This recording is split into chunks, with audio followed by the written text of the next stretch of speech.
All right, so today is day 33.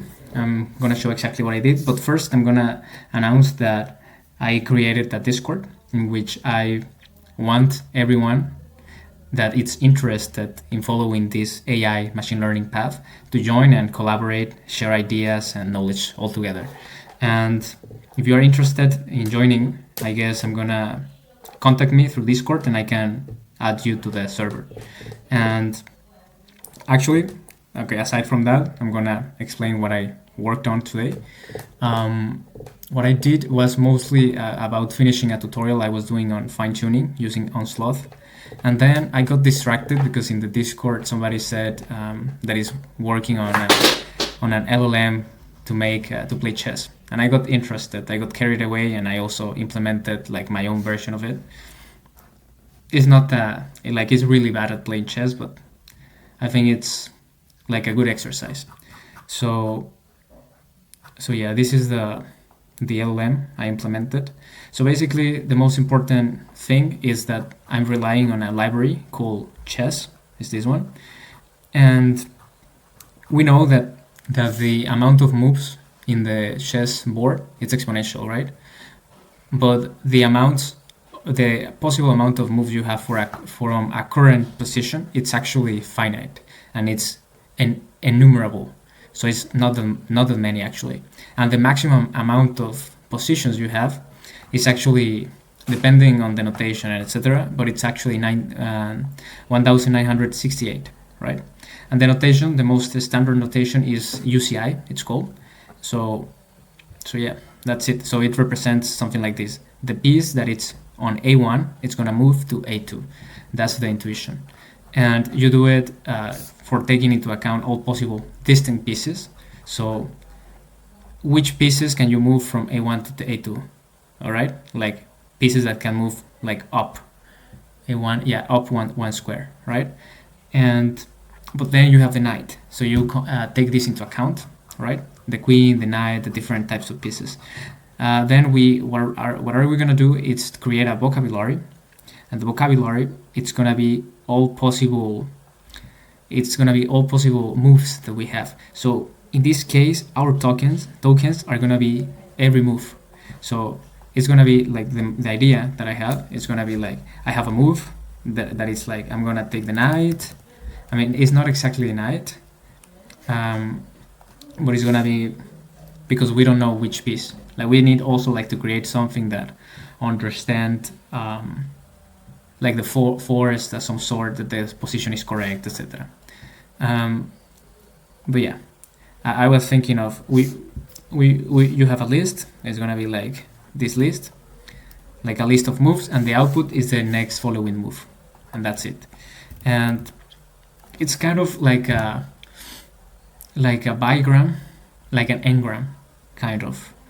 And the tokens are the moves, but using a transformer. I'm gonna show. So basically, the vocabulary is to map all the possible moves, which are these ones. Add like a number. We can use enumerate, and then we add like special tokens. Because when a move finishes, we can know like the result, if it's a draw or it's a win for one or a win for another. And what I do is, after adding these tokens, the vocabulary size is 1971, right? And then I imported some games, and all the games, most of the games on chess can be imported into there is a specific format called PGN, I believe.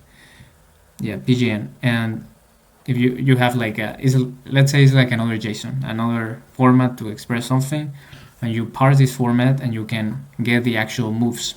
So with this we can create an actual data set, right? But we have to do the data set for the transformer, and we can do it by a sliding window. So we take all the different combinations of pairs, or 3 or 4, and to predict the following token.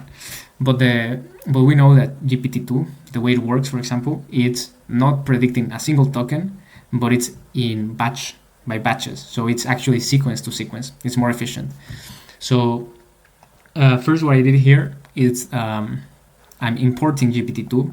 I'm making a configuration with taking into account that the vocabulary it's now the moves, right? But I'm not doing anything. on the model. I'm not fine-tuning, not training, nothing. And with this, I can give him, ChatGPT, the first 3 moves, and it's going to predict the 4th one. So I can plot the chessboard. I give this the first 3 moves, and ChatGPT makes another move, which is f3 to h5. But this is an illegal move. You cannot move this knight to f3. Yeah, this knight is not even from black. Yeah, so this move is wrong. So what I did was actually training from scratch GPT-2, right? So I create the data set, and the data set is basically taking this, right? Taking the moves, then mapping the moves into numbers, and then computing the sliding windows to have as many observations as the block size per move. And yeah, you train the model. I used training the trainer library from Hugging Face, and I just trained it for a couple of epochs. Not that many parameters, as small as possible, a really small data set, and I was able to get actually nice sequences. It's not like really good game. As we can see here, I gave the first 3 sequences of a game, and it gave me an actual game of like 20, I believe like 23, 24 sequences. So it actually gives something that is not that bad. And I think this is really interesting, and it makes sense to use transformers in this case, because in normal language, in my opinion, a way to implement this is to do a pre-training phase with many games from chess.com or from any platform, and then the model is gonna generalize which rules, is gonna understand without us explicitly telling so, the rules of playing chess, and then we can fine-tune the model or use reinforcement learning or DPO to make the model, to improve the model capacity to make it play better chess. That's it. And yeah, because it's the same with language. We do not teach model, right? But like how to speak, where to put a verb after a noun or something like this. It's more like it learns it because of huge amount of data. So I believe like the same principle can apply on chess. Then the problem would be the to make it play better. And yeah, and I was thinking like many approaches to this problem. Another approach could be like using add a head, like a linear head that you can add like a masking like some of the outputs. Like you're gonna have, I don't know, like